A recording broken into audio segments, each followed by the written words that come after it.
생명이 이제 도약하는 그런 봄이 오게 하시는 것을 보면서 우리의 마음에 있는 심겨진 하나님의 말씀의 도가 이게 다시 생기를 얻어서 말씀으로 살아갈 수 있길 바랍니다.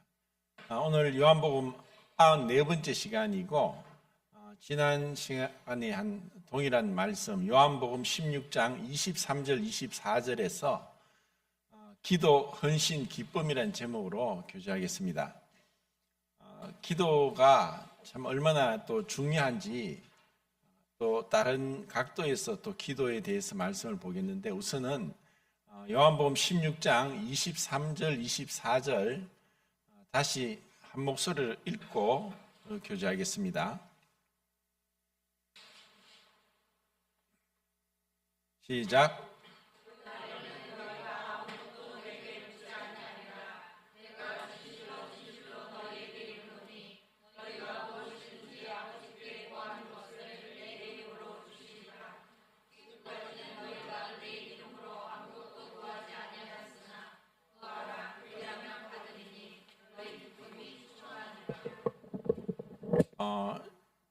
주님께서 우리에게 하신 말씀에 대해서 그 참된 말씀의 진실성 그리고 중요성을 알면은 우리가 이 기도가 얼마나 중요한지 알게 되고 그리고 삶 속에서 실천하고 경험하면서 더욱더 우리의 믿음이 굳건해질 수 있습니다. 우리가 믿는 믿음은 허공을 치는 것 같지 않고 또 향방 없이 싸우는 것 같지 않고 그리고 마치 신기루를 쫓는 것 같지 않고 보이지 않지만 확실하고 또 분명한 그 말씀을 쫓아가는 것이기 때문에 우리에게 이 말씀대로 그 기도는 명령입니다. 그리고 그 기도를 통해서 하나님과 교제하게 위한 것입니다. 이제는 우리가 주님께 아무것도 구하지 아니하였으나 이제는 아버지께 내 이름으로 구하면 하나님이 주시겠다고 말씀하셨고 그리고 무엇이든지 구하라고 하셨고 그리고 너희 기쁨이 충만케 되리라고 말씀하셨습니다. 이것은 이 세상에서 어떤 것과도 비교할 수 없는 축복입니다. 축복의 통로다 그런 CCM도 있는데 그 축복의 통로는 우리가 예수 그리스도의 이름으로 아버지 하나님께 구하는 것입니다. 우리는 이미 은혜로 하늘의 영원한 생명을 얻은 자고 하늘의 시민권을 가진 자가 되었습니다. 하지만 우리의 신분은 의로워졌고 거룩해졌음에도 불구하고 우리는 여전히 우리의 상태는 불완전하고 또 죄를 범할 수 있는 그런 연약함 가운데 있기 때문에 이러한 육신의 연약함과 부족함으로 인해서 우리는 기도가 필요한 것입니다. 그 기도를 통해서 주님이 우리에게 은혜 베풀기를 원하십니다. 조금 전에 찬양한 그것을 이제 들으면서 예수님이 그 산상수훈에서 너희는 세상의 빛이다라고 하셨어요. 그런데 그 빛을 그 말 아래 두지 않고 등경 위에 두나니라고 했는데 그 말은 우리가 세상을 살아가면서 그 여러 가지 그 어려운 문제들에 봉착하게 됩니다. 그런 먹고 사는 문제 이러한 것들이 우리는 동일하게 믿지 않는 자들과 동일하게 그리스도인들에게도 이러한 일들이 닥치게 될 때 그때 우리의 믿음을 또 세상에 빛된 우리가 그런 세상의 어려움에 갇히게 되면은 빛을 발할 수 없습니다. 그럴 때 우리에게 기도가 필요한 것입니다. 그래서 기도가 무엇인지를 구약 성경에서 그 기도가 어떠한 것이고 또 성막에서 또 기도가 어떠한 모습으로 나타났고 그리고 신약 성경에서 이 기도가 또 무엇인지를 살펴보겠습니다. 시편 141편에 이제 1절부터 5절까지 보면은 기도를 무엇에 비교했냐면은 분양하는 것과 같다라고 했어요. 분양하는 것과 같다라고 했습니다. 그 분양하는 것은 성막에서 하나님께 제사를 드릴 때에 그 분향단을 그 하나님 앞에 연기가 나오게 했습니다. 그런데 그 분향을 하는 분향단에는 모양이 네 모서리에 뿔 모양으로 만들었습니다. 그러면 그 뿔은 무엇을 상징하냐면은 분향단에도 뿔이 있었고 또 번제단에도 뿔이 있었습니다. 번제단은 제물을 완전히 불태우는 곳이었고 분향단은 향을 그 위에서 불태워서 연기가 나게 했습니다. 근데 그 두 곳에 다 뿔이 있었는데 뿔이 상징하는 것은 능력입니다. 그 번제단에서 제물이 불살라짐으로써 어떠한 능력이 주어지느냐? 예수 그리스도의 십자가의 죽으심은 우리의 죄를 용서할 뿐 아니라 우리를 새 생명 가운데 생하게 하는 능력이 되는 것이 바로 번제단입니다. 그리고 분향단은 이제 하나님 앞에 끊임없이 그 연기가 올라가서 하나님께 상달되는, 그리고 그 분향단에 향을 만들 때 어떠한 건지 잘 모르지만 성경에 출애굽기 30장 34절부터 38절까지 보면은 소합향, 나감향, 풍자향, 그리고 유향을 섞으라고 했습니다. 그리고 거기에다가 소금을 더해라고 했습니다. 그리고 그 유향을 자기를 위해서 냄새를 맡으면은 하나님 앞에 끊어진다라고 했습니다. 그래서 그 향은 오직 하나님을 위해서 하나님께 드려지는 것이었습니다. 그리고 그 향이 끊임없이 올라갈 수 있도록, 그 향이 올라가지 않으면 죽임을 당하는 것이 바로 대속죄일 날에 그 분향단을 지성소에 들고 가는 것입니다. 평상시에는 1년에 364일 동안은 그 분향단이 성소에 있었습니다.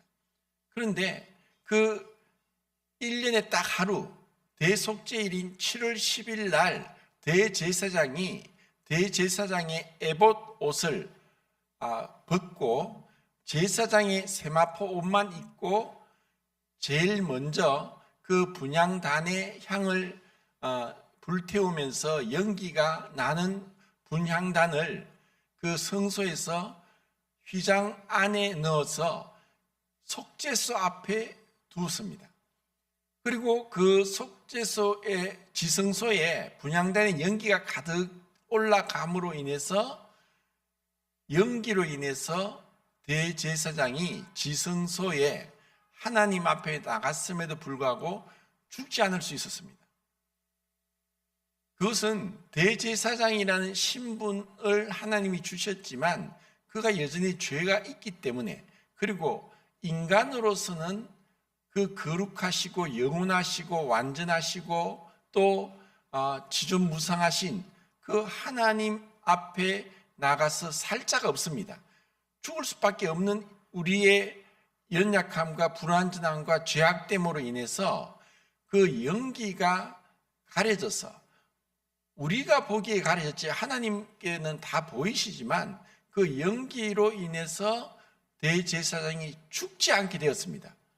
그래서 그 분향단은 단순히 그 연기가 어떤 사람을 위한 것이 아니라 하나님을 위한 것이고, 그리고 하나님께서 그 연기로 인해서 대제사장을 죽지 않게 했던 것입니다.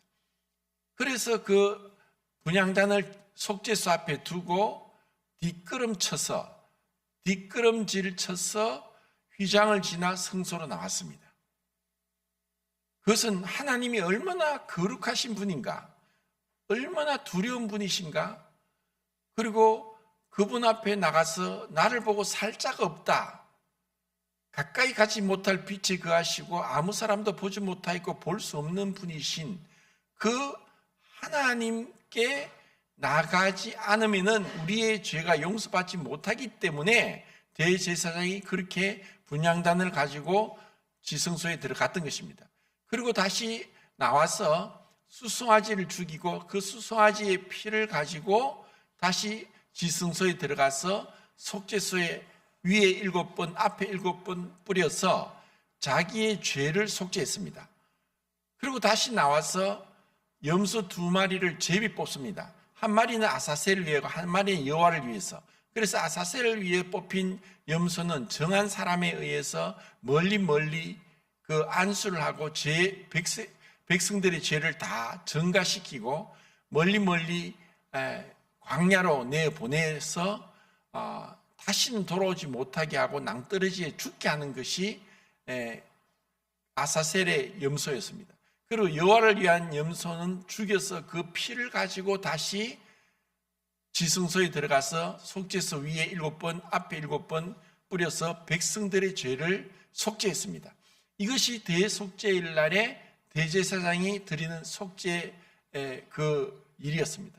그래서 1년에 한 번, 1년에 3번을 하루 7월 10일 날 3번을 들어가서 속죄했던 일을 예수님은 단번에 이루셨습니다. 그분은 하나님이시지만 사람이시기에 하나님께 나갈 때 분향단의 향이 필요 없었습니다. 그리고 수송아지 피도 필요 없는 것은 그분은 죄가 없었습니다. 그래서 단번에 한 번에 그분은 지성소에 그 자신의 피로 아버지 앞에 나가서 우리의 죄를 속죄했던 것입니다.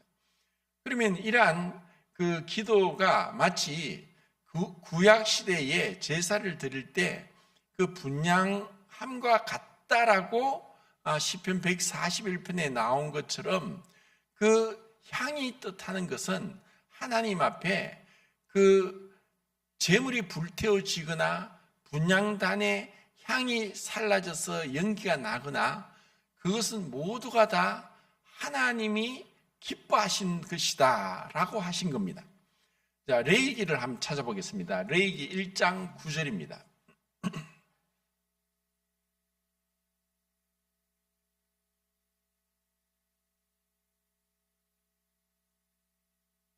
1장 9절 몇 페이지죠?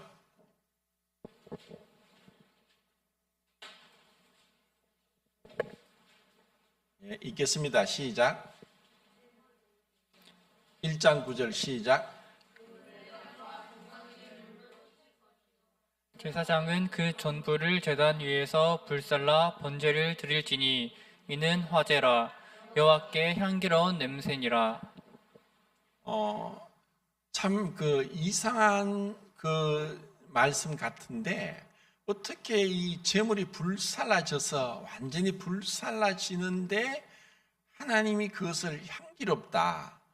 그 이전 성경에는 흠량하신다 해서 기뻐하신다. 그 향을 기뻐하신다는 것입니다. 그것은 제물이 불태워진다는 것은 여기서 번제의 제사는 그 하나님 앞에 어떤 죄에 대한 의미보다는 하나님께 헌신하는, 전적으로 하나님께 자신의 삶을 바치는 그 제사를 의미하는 것이고, 그래서 그 제물을 불태워서 나는 그 연기를 하나님이 기뻐하신다는 겁니다. 하나님 앞에 우리가 나가는 것은 그냥 우리의 삶의 일부분을 드리거나 우리의 삶의 나머지 부분을 드리는 것이 절대로 아닙니다.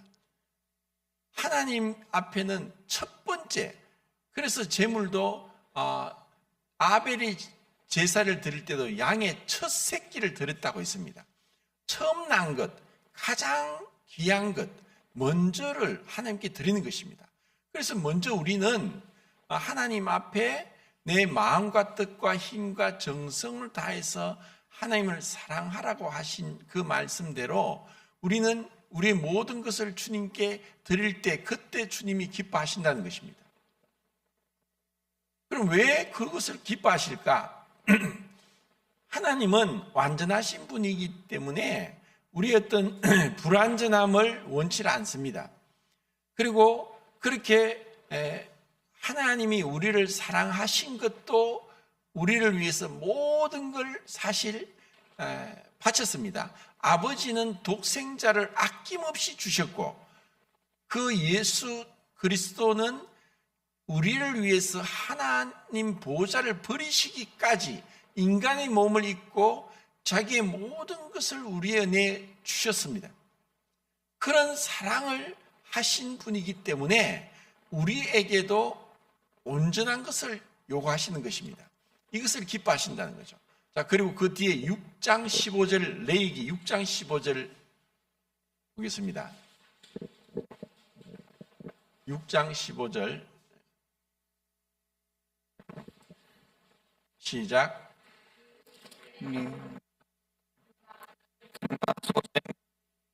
다 가져다가 기념으로 제단 위에서 불살라 여호와의 냄새가 되게 하고. 예, 이렇게 불살라지는 것, 다 태워지는 것, 이것을 하나님이 기뻐하신다. 그리고 아까 제가 말씀대로 16장은 레위기 16장은 대속죄일에 대한 말씀이 16장에 전체 나와 있습니다. 거기 12절 13절에도 그 대제사장이 에봇을 벗고 그 세마포 옷을만 입고 분향단을 들고 지성소에 들어가서 연기가 가득 차게 해서 죽지 않게 했습니다. 하나님이 이제 무엇을 우리에게 원하시는지를 이제 구약 성경을 통해서 보면서 하나님은 우리를 사랑하시고 또 우리를 위해 자신의 그 구원의 역사를 이루신 것처럼 우리와도 그런 정말 힘을 다해서 우리가 주님께 나오기를 원하는 것이 하나님의 그 뜻이고 또 그것이 우리에게 기도를 통해서 하나님께 나아가는, 그래서 그 기도는 연기가 계속 올라가듯이 우리가 쉬지 않고 기도하라. 그것은 하나님과의 끊임없는 교제를 얘기합니다. 그런 그 교제를 에베소서 5장 2절에서 주님이 자신을 향기로운 제물과 생축으로 하나님께 드리셨다. 하나님이 기뻐하시는 것을 예수 그리스도께서는 아버지께서 기뻐하시는 것을 위해서 자신을 마치 그 구약의 제사 때에 제물을 완전히 불태우듯이 그렇게 하나님께 드리신 것입니다. 이것을 주님이 우리에게 요구하시는 거예요. 그러니 우리가 그 기도에 대해서 자칫 오해하면은 어떤 형식, 어떤 판에 박은, 그리고 기도할 때 뭐 눈을 감고 또 손을 모으고 그런 게 아니라, 그 기도는 내가 한번 기도했다고 되는 것이 아니라 끊임없이 마치 영혼의 호흡과 같이 끊임없이 그분과의 긴밀한 또 대화, 그리고 가까이 나아감, 그리고 그분을 친밀하게 그분 앞에 경외하는 마음으로 그분을 바라보는 것, 이러한 것을 주님이 원하시는 거예요. 이것을 주께서 나의 삶 가운데서 어떻게 받으시는가? 내 삶에서 여러 가지 우리는 살아가면서 육신을 입고 있는 동안, 육신의 장막을 입고 있는 동안 여러 가지 문제들을 만나게 되는데, 정말 제가 볼 때 어떤 부분에서는 제 자신도 그런 적이 참 많았던 것 같은데, 왜 기도하지 않을까? 왜 하나님께 나오지 않을까? 왜 하나님께 간구하지 않을까? 하나님 이렇게 말씀하셨는데 내게 나오라, 내게 부르짖어라, 네가 환난 날에 나를 부르라, 내가 너를 영화롭게 해주겠다, 내가 너를 도와주겠다, 참으로 의로운 손으로 너를 붙들어 주겠다, 내게 간구해라, 내가 응답하겠다.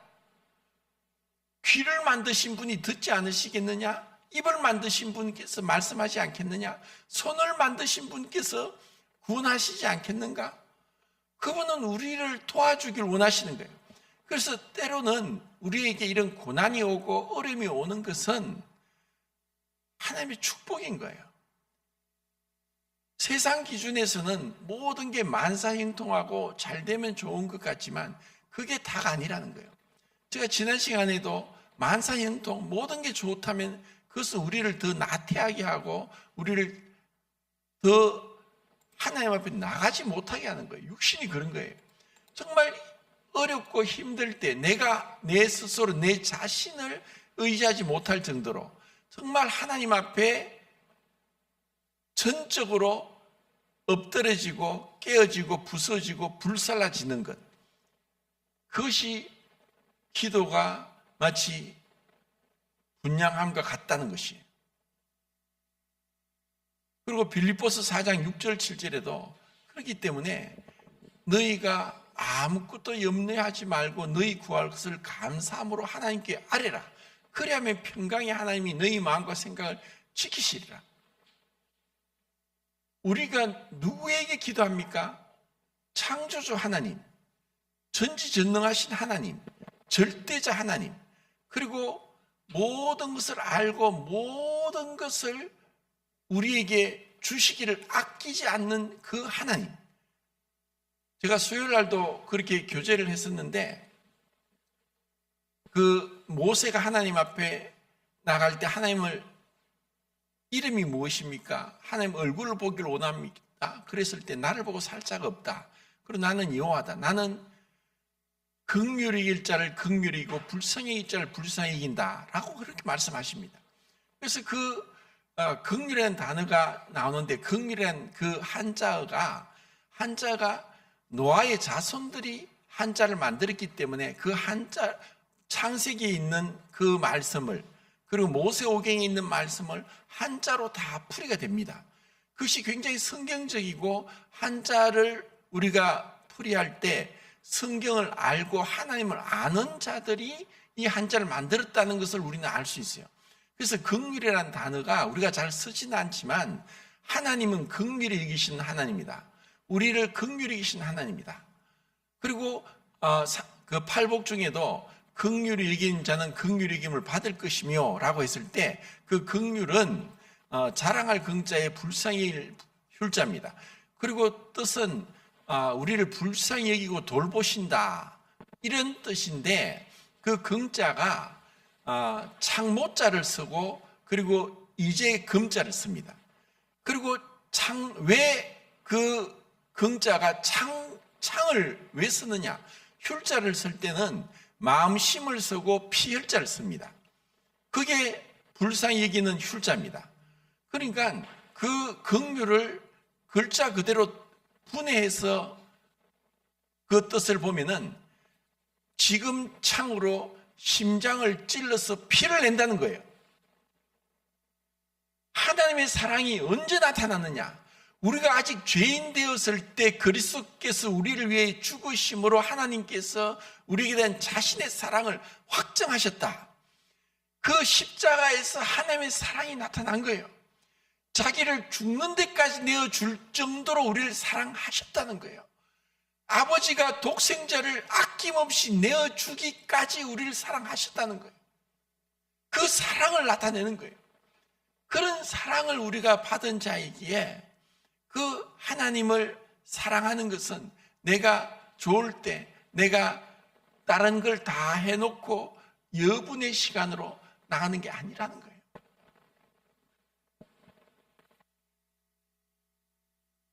우리의 신앙은 하나님과의 사랑의 교제입니다.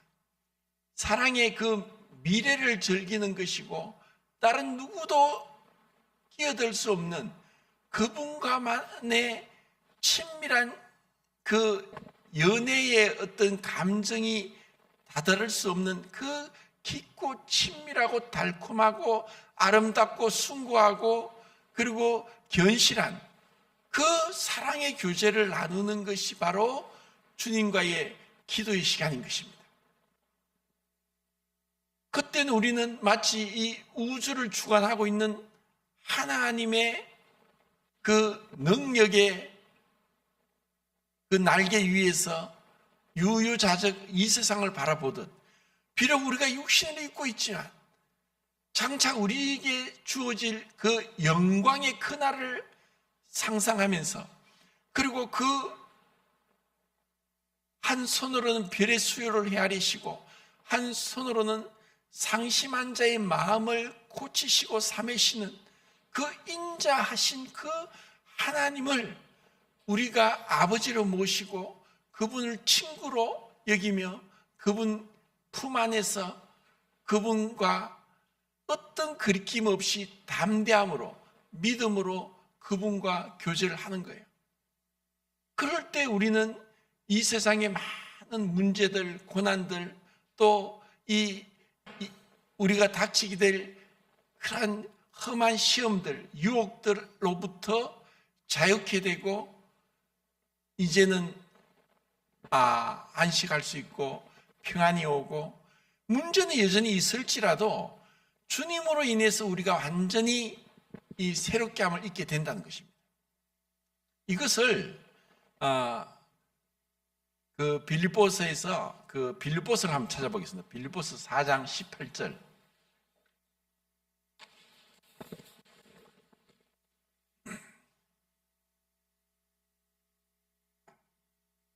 사장 18절 읽겠습니다. 시작. 내게는 모든 것이 있고 또 풍부한지라 에바브로디도 편에 너희가 준 것을 받음으로 내가 풍족하니 이는 받으실 만한 향기로운 제물이요 하나님을 기쁘시게 한 것이라. 빌립보 교회가 바울에게 몇 번 그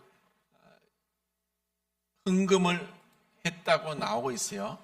다른 교회들에 대한 언급이 없지만 또 개인적으로는 했지 않겠나 싶은데 이 에바브로디도를 통해서 빌립보 교회는 이 사도 바울을 이렇게 도와준 거예요. 로마 감옥에서 죄수로 갇혀 있는 그 바울을 위로했고 또 그 제물이 하나님이 기뻐하시는 향기로운 제물과 같고 하나님이 기뻐하시는 거다.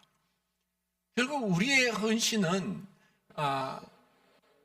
이 기도가 마치 분향단의 향을 사라는 것처럼 기도는 아무것도 안 하는 것 같고 가만히 있는 것 같고 또 무의도식하는 것 같고 그리고 무기력한 것 같지만 사시고 참되신 하나님을 만나는 것이고 은혜의 보좌 앞에 나가는 것이기 때문에 그 기도는 시간을 태워서 하나님께 나가는 거예요. 그리고 그 기도는 우리의 재물을 드리면서 하나님이 기뻐하시는 향기로 나가는 거예요. 이 땅에서는 다 어떤 곳간이든지 썩을 것이고 우리가 가지고 가지 못할 거예요. 다 마치 밑 빠진 독과 같은 거예요. 근데 우리가 누가복음 12장 33절인가 보면은 하늘에 둔 바 담이 없는 보물은 우리가 하나님께 드리는 제물인 거예요. 주님이 그것을 기억하시고 잊지 아니하신 거예요. 그래서 빌립보 교회가 바울에게 도와줬던 그 기쁨의 제물이 이렇게 향기롭다. 하나님이 기뻐하신다라고 하는 거예요. 그리고 그 앞에 고린도후서를 또 한번 보겠습니다. 고린도후서 8장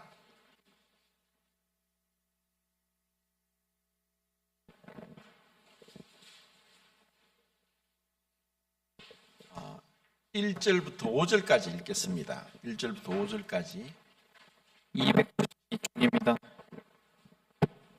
시작. 형제들아, 하나님께서 마게도냐 교회들에게 주신 은혜를 우리가 너희에게 알리노니 환난의 많은 시련 가운데서 그들의 넘치는 기쁨과 극심한 가난이 그들의 풍성한 연보를 넘치도록 하게 하였느니라. 그가 증언하노니 그들이 함대로 할 뿐 아니라 힘에 지나도록 자원하여 이 은혜와 성도 섬기는 일에 참여함에 대하여 우리에게 간절히 구하니 우리가 바라던 것뿐이 아니라 그들이 먼저 자신을 주께 드리고 또 하나님의 뜻을 따라 우리에게 주었도다. 예, 그 고린도 교회가 마치 이제 마게도냐와 그 고린도, 마게도냐는 이제 그리스 북부 지방이고 그 고린도는 아가야 지방으로 그리스 남부 지역인데 예루살렘에 큰 흉년이 들었어요. 그래서 사도행전에 보면 그 아가보가 예루살렘에 흉년이 들 것을 예언했고 그러므로 인해서 예루살렘 성도들이 많은 어려움, 가난 가운데 처했어요. 그리고 그 가운데 유대인들이 예수를 믿고 나면은 그 유대인들이 예수님을 믿었다는 이유로 유대 종교에서 쫓겨났고 직업도 잃었고 또 친척들로부터 완전 등돌림을 당하고 완전히 고립되고 소외됐어요. 그래서 그들이 어려운 가운데 처한 성도들이 많았는데 이것을 멀리 떨어진 마게도냐와 아가야 지방의 성도들이 그들을 위해 헌금을 했어요. 근데 그 헌금은 많은 시련과 환난 가운데서 극심한 가난 속에서도 그들이 넘치는 기쁨으로 그 연보가 풍성하게 해서 그들을 도와준 거예요. 결국 그것은 참 사랑의 표현이죠. 처음 초대교회 때는 지금 우리처럼 내 교회 그런 개념이 아니었어요. 교회는 하나였고 다만 지역이 떨어져 있을 뿐이었어요. 마치 한 부모에게 난 형제 자매들이 어려우면 서로 도와주는 것처럼 그런 서로 도와주는 게 굉장히 많았어요. 그리고 이것이 참 사랑의 표현이고 이것이 교회의 모습이에요. 그리고 우리가 그것을 많이 잃어버렸지만 우리가 흔히 말하기에 야 우리 교회도 어려운데 왜 자꾸 도와주냐 이런 말을 하게 되는데 이 고린도 교회가 많은 시련 가운데 환난이 있었어요. 그리고 극심한 가난이 있었죠. 그런데도 그들에게는 넘치는 기쁨으로 연보가 풍성하도록 그들이 기쁨으로 예루살렘 교회를 도와주었다는 거예요.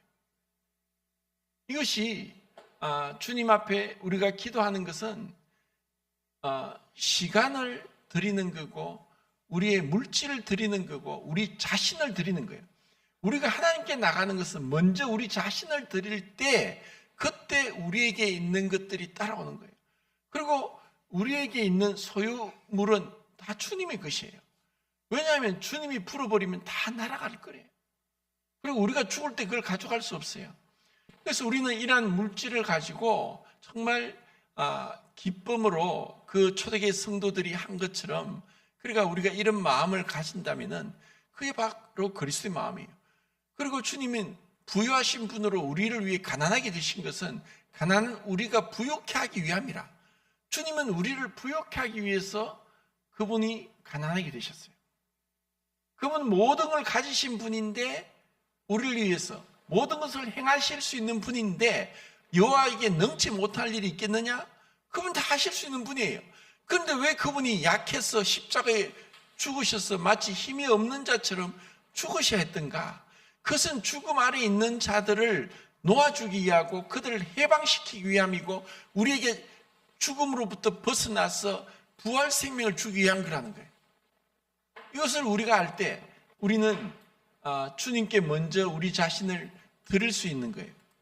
이것이 기도라는 거예요.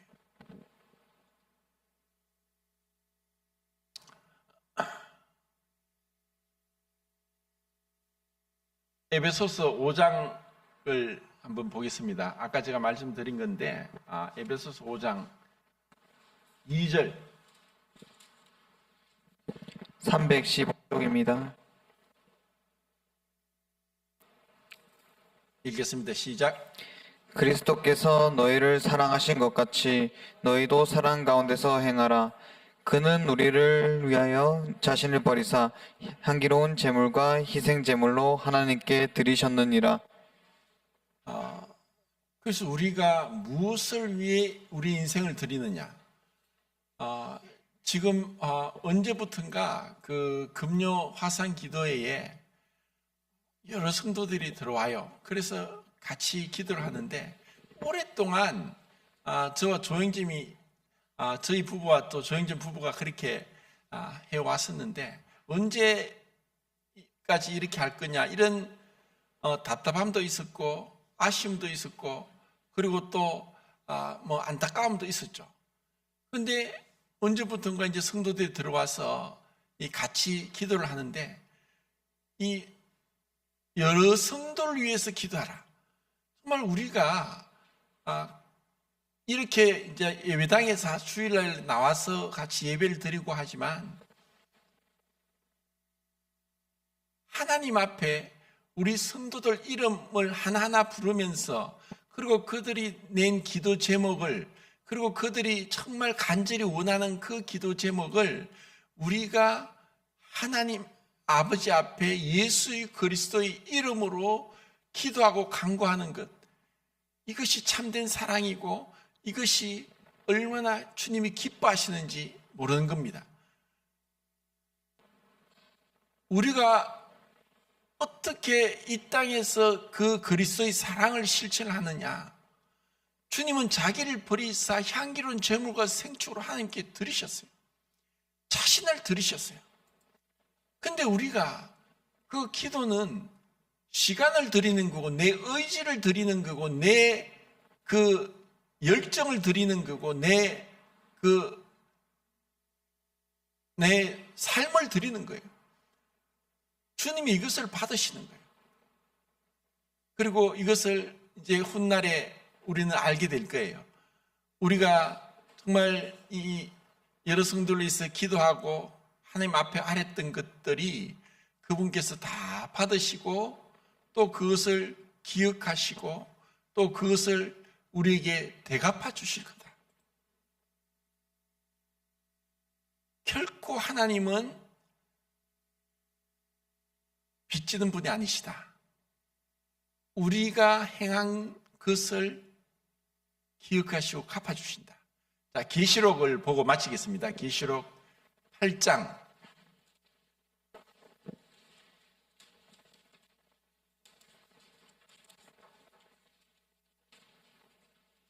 3절 4절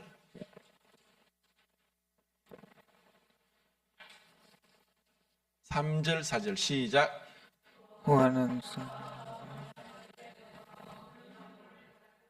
많은 향을 받았으니 이는 모든 성도의 기도와 합하여 보좌 앞 금제단에 드리고자 함이라. 향연이 성도의 기도와 함께 천사의 손으로부터 하나님 앞으로 올라가는지라.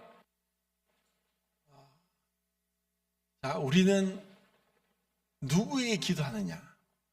하나님 아버지께 기도하고 그 하나님 아버지는 우리를 위해서 자기 독생자를 아낌없이 주신 그 사랑의 하나님이고 예수 그리스도의 이름으로 나가는 것은 그분이 우리를 위해서 향기로운 제물과 생축으로 하나님께 드리심으로 우리를 죄에서 해방시키신 분이고 그리고 우리가 그 이름으로 여러 성도들을 위해서 기도하는 것 그것은 결국 사랑의 표현이고 그러한 사랑이 하나님 앞으로 올라가는 거예요.